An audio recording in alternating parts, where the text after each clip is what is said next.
A seguir, Hora da Notícia.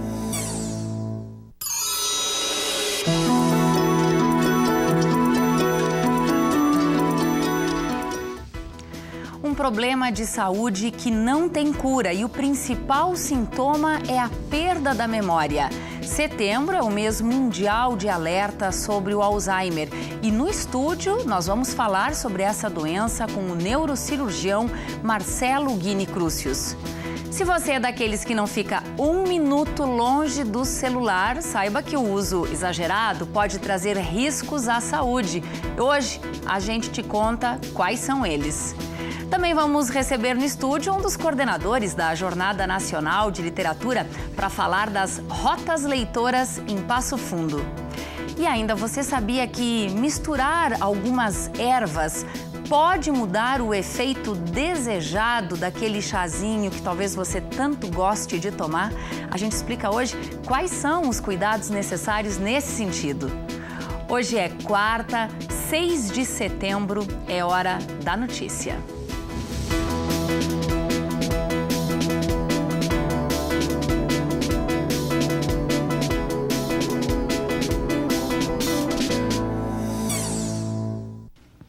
Em Assembleia Geral do CEPERS, ontem em Porto Alegre, os professores e funcionários de escolas da rede estadual decidiram pela greve por tempo indeterminado. Aqui em Passo Fundo, 5 escolas não tiveram aula hoje e as demais estão atendendo com períodos reduzidos.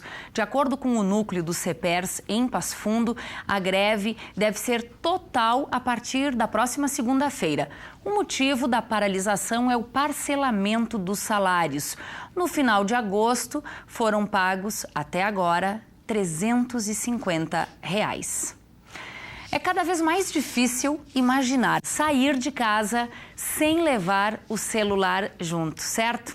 Para muita gente, desapegar do smartphone é um problema. Por falar em problema, você já parou para pensar nos riscos que o uso frequente do celular pode causar para a saúde? A reportagem que nós vamos apresentar agora vai te ajudar a entender.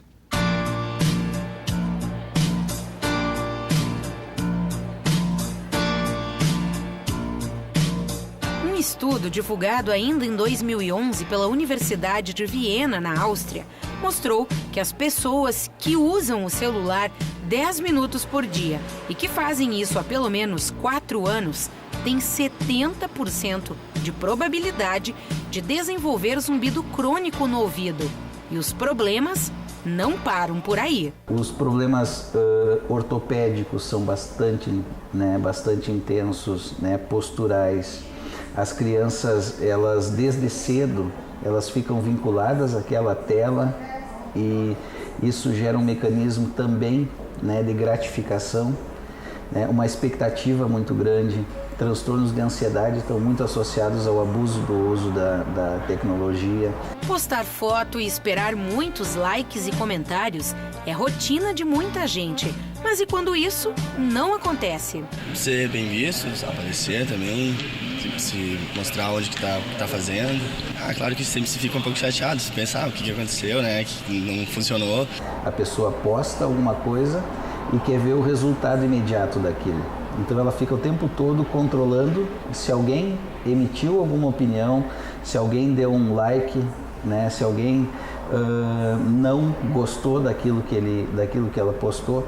E isso se torna um funcionamento como se fosse uma dependência química. Por outro lado, tem aquelas pessoas que não ficam roendo as unhas pela falta de likes. O que vale mesmo é tomar cuidado com o que se posta. Não posto muita foto, na verdade. Eu prefiro ficar mais na minha e tal. Procuro cuidar muito do que eu posto. Questão de privacidade também, Até porque todo mundo vê, é uma rede social. Então procuro cuidar muito. E eu já passei por uma fase em que eu usava bastante o Face. Hoje em dia já não tanto. Acho que pela maturidade, pelos compromissos da aula, a gente vai deixando para depois.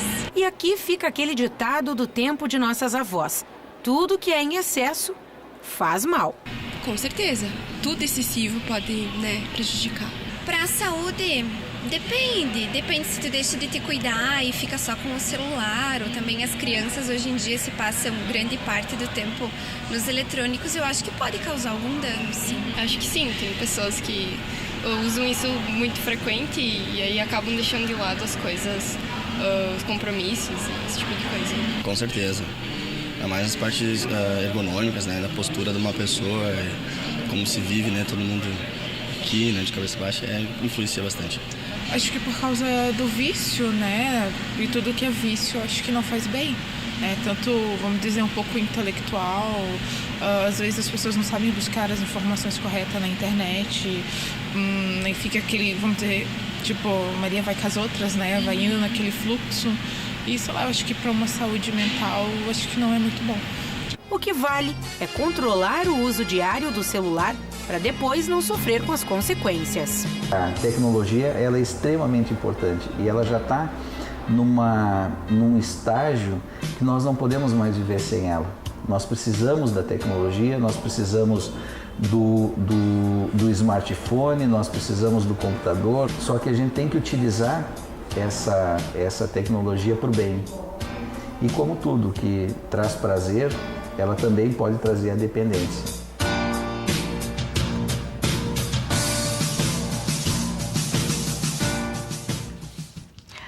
Tudo começa com pequenos esquecimentos. Sabe aquela chave que você não lembra onde guardou? Com o passar do tempo, esses esquecimentos ficam mais frequentes. Depois podem aparecer a desorientação e as dificuldades no raciocínio. Esses são alguns sinais da doença de Alzheimer. Setembro é o mês mundial de conscientização do Alzheimer. E nosso convidado aqui no estúdio é o neurocirurgião Marcelo Uguini Crucius, professor também na Faculdade de Medicina da UPF. Seja muito bem-vindo ao UPF TV. Doutor, estamos falando de uma doença cuja causa é desconhecida. Olá, Thaís. A causa é desconhecida, né, por motivos ainda que não se sabe. Ocorre uma dificuldade dos neurônios através de um acúmulo de proteínas, né, e os neurônios têm dificuldade em processar as informações. E isso começa a desenvolver os sintomas da doença de Alzheimer, em que nós estamos no mês da doença de Alzheimer, né, da prevenção ou de conscientização também. Doutor, o senhor falou aí em acúmulo de proteína e o motivo pelo qual ela se acumula e causa a doença é o futuro, é uma resposta muito desejada.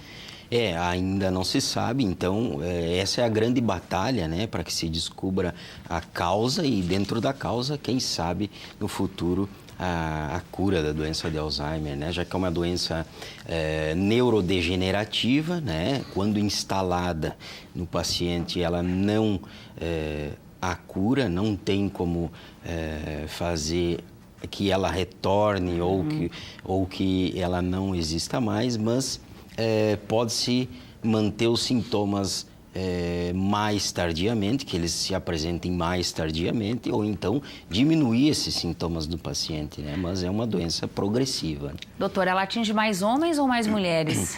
Ele atinge basicamente mais mulheres do que homens, em torno de uma faixa etária acima de 70 anos, né? Sem muita explicação também ainda de por que mais mulheres do que homens? Ainda não se tem explicação. Ou já se tem uma ideia? Ainda não se tem explicação.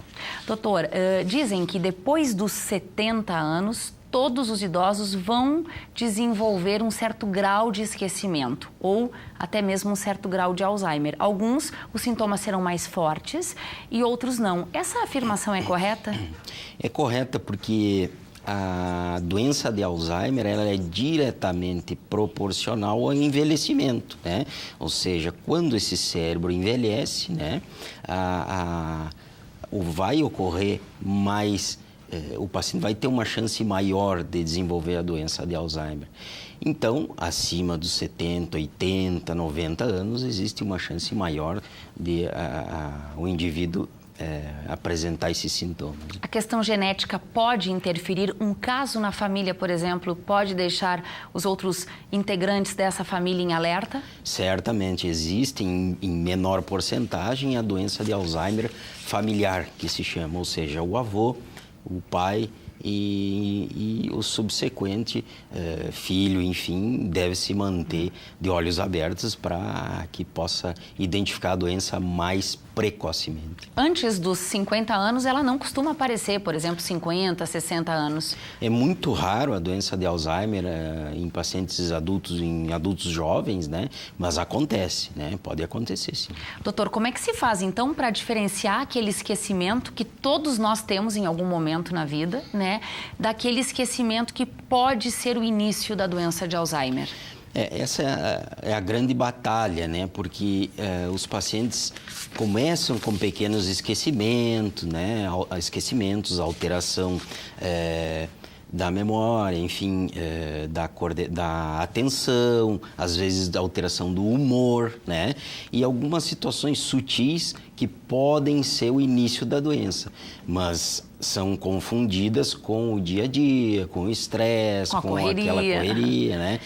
Então, há que se fazer um diagnóstico correto da doença, ou seja, diferenciar o que é normal de uma situação. Por exemplo, o estresse, que é uma das situações mais comuns que causam a perda da memória, ou alteração de memória, enfim, esses lapsos de memória, o estresse do dia a dia, e uma doença de Alzheimer. Enfim, há que se fazer esse diagnóstico com exame clínico, enfim, conversar com o paciente e alguns exames complementares, né? Doutor, para a gente fechar aqui, o que cada um de nós pode fazer para evitar, é a nossa parte, a parte de cada um, para evitar o desenvolvimento dessa doença? Exatamente, Thaís, falasse bem, né? O desenvolvimento, porque não há como prevenir a doença, né? Mas já se sabe que existem fatores de risco, entre aspas, onde a doença aparece mais, ou seja, naqueles pacientes que têm obesidade, diabetes mellitus, pacientes que não praticam exercício físico, né? Fumo, enfim, e essas situações que e pacientes também que não usam o cérebro muito, ou seja, que não leem, que não fazem uma palavra cruzada, pode ser uma alternativa. Mantendo o cérebro ativo, né? Então, esses pacientes que não mantêm o cérebro ativo e com todos esses fatores, a chance de ele desenvolver uma doença é maior. Tá certo. Doutor, muito obrigada pelas informações em um mês que é todo dedicado à conscientização a essa doença. Obrigada e bom trabalho. Obrigado. O jargão desse mês é Alzheimer, eu não esqueço, né? Bacana. É importante a gente se lembrar disso tudo e também fazer a nossa parte, né? Exato. Obrigada. Exatamente. E olha, o programa Estúdio 4 de ontem à noite falou sobre outra doença degenerativa. Essa ela atinge aproximadamente 2,5 milhões de pessoas no mundo. A esclerose múltipla é uma doença neurológica crônica e sem cura. O maior número de casos no Brasil fica aqui na região sul. Veja um pouquinho do programa. Existem várias doenças que têm esclerose no nome. E se confunde muito, se chamava atualmente pessoas com doença de Alzheimer, idosos de esclerosados, né? Esclerose múltipla não tem nada a ver com isso, né? Esclerose múltipla é uma doença que afeta principalmente pessoas jovens e é uma doença em que ocorre um processo inflamatório no cérebro. A esclerose múltipla é uma doença muito maluca, assim, porque ela pode agir de várias maneiras no nosso corpo. Quando eu fui diagnosticada em 2015, com o passar do tempo, eu senti que talvez a sensibilidade do meu corpo estava um pouco alterada, assim. Não chegava a ser uma dormência, como acontece com alguns pacientes, mas a sensibilidade estava diferente. Para o telespectador entender, quando a gente toca a própria pele, a gente sente de uma maneira. Quando a gente toca a nossa pele por cima de um tecido, por exemplo, de uma roupa, a gente sente de outra maneira. É como se esse toque estivesse um pouco mais distante da nossa pele. A fisioterapia ela tem um papel muito importante, né? Ou seja, ela é fundamental durante todo esse curso da doença, né? Até porque a variabilidade dos sintomas ela é muito vasta, muito grande, né? Então, começando com a Ingrid, ela começou com sintomas sensoriais. Sim. Então, aí a fisioterapia já vai estar atuando, né? E quanto antes o paciente for encaminhado ao serviço, com certeza vai se trabalhar em cima desses déficits funcionais. E o programa tem reprise hoje às 8 da noite e também na sexta-feira às 11 horas da noite. Depois do intervalo, a combinação de alguns chás podem mudar todo o efeito desejado. Daqui a pouquinho a gente te explica.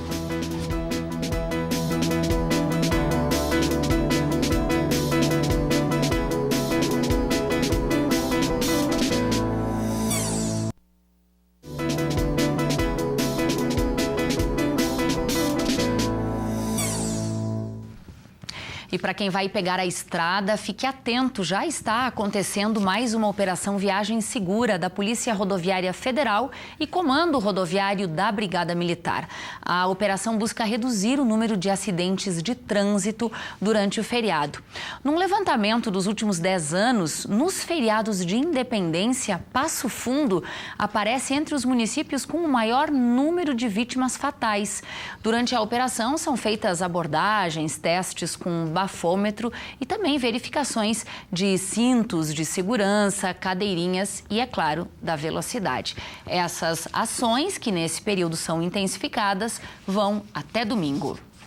E amanhã acontece o tradicional desfile de 7 de setembro em Passo Fundo. O início será às 9 horas da manhã, na Avenida 7 de Setembro, no Parque da Gari, no sentido bairro Centro.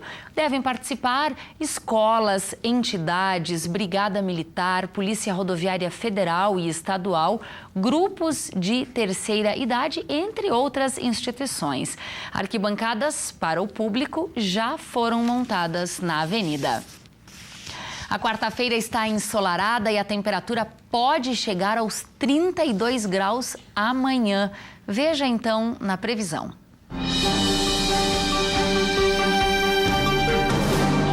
A previsão do tempo para quinta-feira, feriado de 7 de setembro, é de sol com nuvens pela manhã e o sol vai se destacando no decorrer do dia. Previsão de céu limpo e sem chuva, mínima de 15, máxima de 32 graus. Para sexta-feira, o tempo fica encoberto e não há possibilidade de chuva. A mínima será de 18 graus e a máxima de 32. E a Jornada Nacional de Literatura está se aproximando e a gente quer que você que nos acompanha fique, é claro, muito bem informado. Aí, então, durante essa semana, nós estamos recebendo aqui no estúdio os coordenadores da jornada. Nosso convidado hoje é o professor Miguel Rettenmaier. Seja muito bem-vindo à nossa série, professor Miguel.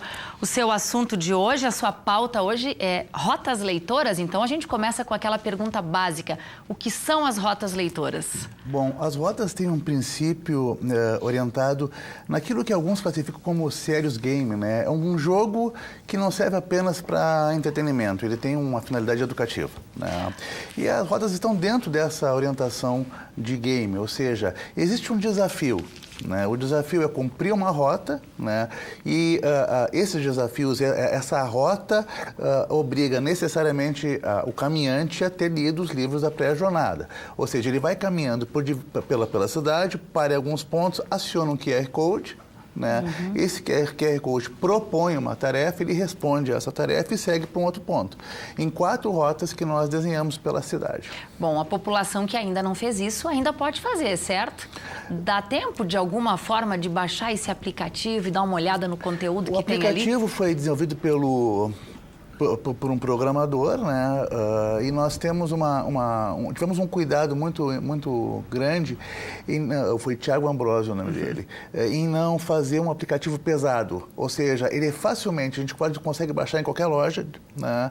E a partir daí vai se estabelecer em 2 referências, o Jornal da PP na escola, específico para escolas, com atividade de pré-jornadinha. E o que nos interessa hoje é o aplicativo do projeto Transversais Rotas Leitoras, né? Que é justamente esse que permite ao caminhante andar pela cidade, conhecer a própria cidade, né? Também desenvolver um pouquinho de uma competência que nós, infelizmente, não trabalhamos muito na escola, que é a competência de leitura de mapa.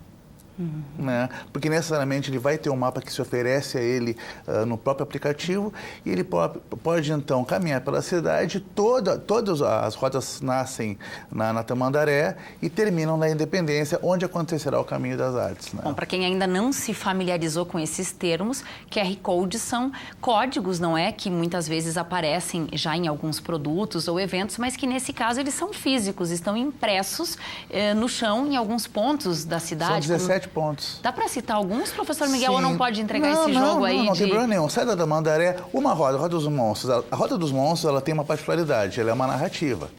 É uma narrativa que foi desenvolvida também em um trabalho conjunto com o PFTV, né? É a história de uma personagem, de uma menina que não tem nome. Aliás, uma das atividades é justamente trabalhar com a identidade dessa menina. E essa menina se vê numa cidade invadida por monstros, né? E ela então tem que caminhar, essa personagem tem que caminhar pela cidade para encontrar um ponto de salvação. Ela vai conseguir caminhar pela cidade na medida em que o caminhante acionar o QR Code e passar algumas informações para ela. Né? Então, a dos monstros, ela tem essa particular, uma narrativa. As demais, que correspondem à Rota das Imagens, a dos homenageados, né? E a da igualdade, que tem a ver todas essas rotas com as mesas da jornada, né? Não são narrativas, funcionam no princípio de quiz, né? Que é um princípio interessante, porque o bacana do game é que ele trabalha com feedback imediato, ou seja, a pessoa errou, ela sabe na hora que errou e pode redirecionar. Né? Pode refazer. Né? E esse é um elemento que a escola não consegue por um ritmo que é dela, que tem que ser dela, um pouco mais lento. Mas que a jornada nesse ano inova e propõe. Isso. Professor Miguel, amanhã é feriado, a gente vai lhe dar uma folga, feriado de 7 de setembro, mas logo, logo a gente vai voltar a conversar aqui. Muito obrigada pelas informações. Muito obrigado. Obrigada. A gente agradece muito, precisa muito de vocês. Que bom, a gente fica feliz aí com essa parceria. E amanhã, então, feriado de 7 de setembro, quem vai estar conosco é a professora Fabiane, que estará de volta para falar, então, sobre a jornada na escola.